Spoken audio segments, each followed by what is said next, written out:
YouTube, and welcome to another episode of the Albino Rhino Beer Review. Today we are drinking a beer from the UK. This is a pale ale. It's Thornbridge Chiron, or Chiron, or however you want to say it, American Pale. It's 5% alcohol. There's a naked lady bathing on the front of it. The picture's pixelated enough that you can't really see anything, but there's breasts there. There is. There is some condensation on the bottle. The bottle's been out of my fridge for over an hour now. But what's it say back here? Now, Thornbridge, I've had their Halcyon, which I loved. I had their Kipling, which was good, and the Japor, which was good. So this one's best before the 4th of January, February, 4th of March. Wow, I had to actually think of that. 2015. It's 5% alcohol by volume. Thornbridge Beers is a collaboration of innovation, passion, and knowledge. And our brewers come with a variety of experience, but all share the same desire to make exceptional beer. Brewing has... Okay, whatever. We don't need to keep reading that. Water, malted barley, wheat, hops, and yeast. You know what? This is actually a beer I'm excited to try. I've actually liked every beer I've had so far, to varying degrees. I believe I gave the Halcyon a 9 or more. A little bit of water in my glass. So, I'm quite excited to try another brew by this fine English brewery.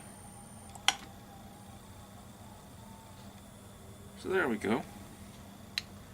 Golden yellow color, a little bit of off-white head, nice fluffy head. Visual appeal of this beer is good. I will digress though that it is pretty close to the same color. It is a little hazy, so it's not the exact same. It's not crystal clear, but it is close to the same color as the adjunct American lagers out there. Ice beers at that. Ice beers usually have that slight tinge of deeper gold. That's the color it has, so I mean, yeah. Smell? Woo! See, when you think English pale ales, right, and I know it's an American pale from England, but when you think of beers from England, you're thinking earthy, you're thinking dirty, you're thinking maybe floral. All these beers have just popped with so much fruity flavor that I'm always excited about them. Just the smell gets me excited on these beers. Just the smell alone.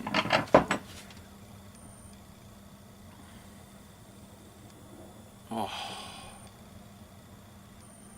Mango, apricot. Mango, apricot, a bit of what smells like mint even.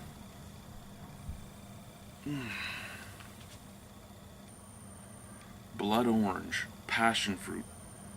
All those scents that you get from the American hops. And I know an American pale ale doesn't necessarily mean it has American hop. You know what? It just has all those fruity scents that you expect out of an American pale ale, and they're all there, and they're beautiful. Which hops they are, I don't know. I don't think I'm getting. You know what? I don't know. Let's try it. Cheers, boys and squirrels.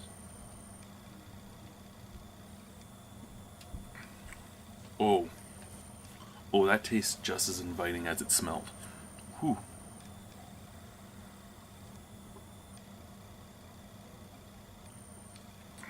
Medium bodied. Carbonation, about the medium as well. Lots of fruit. Passion fruit, mango, blood orange. Almost a melon taste in the background. Bitterness, little resiny, which is fine. Right on the back of the tongue, little resiny. Little touch of almost mintiness, just like I got on the nose. Dances across the tongue, makes the tongue go asleep a little bit. It's an overload on the palate, just the amount of hops that are in here, the amount of different hops that are in here. Overload on the palate.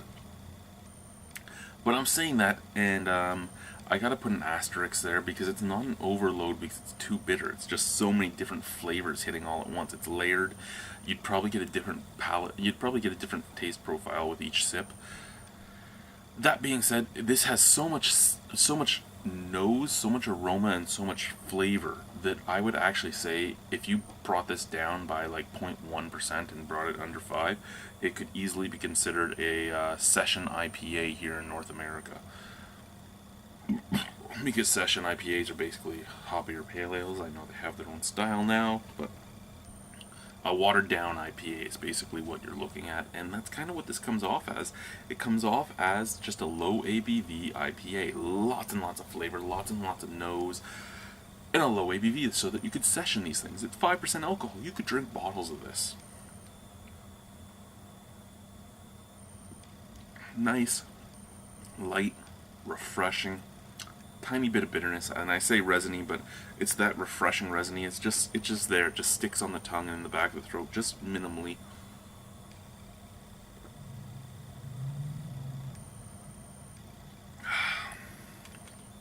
It is a beautiful beer. Can I say it's as bitter as I would like as a pale ale? No, and I mean, I'm not a big pale ale guy. You guys know that.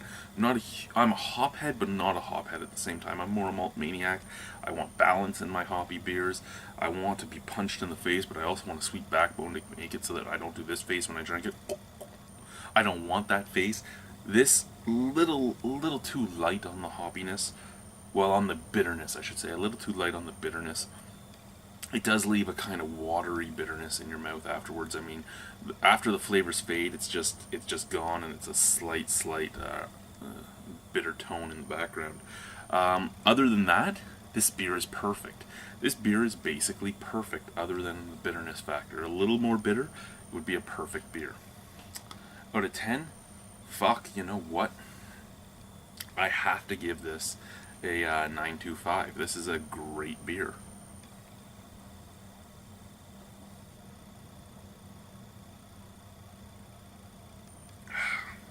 Visually appealing, aromatics are appealing, flavors appealing, finish is appealing but lacking.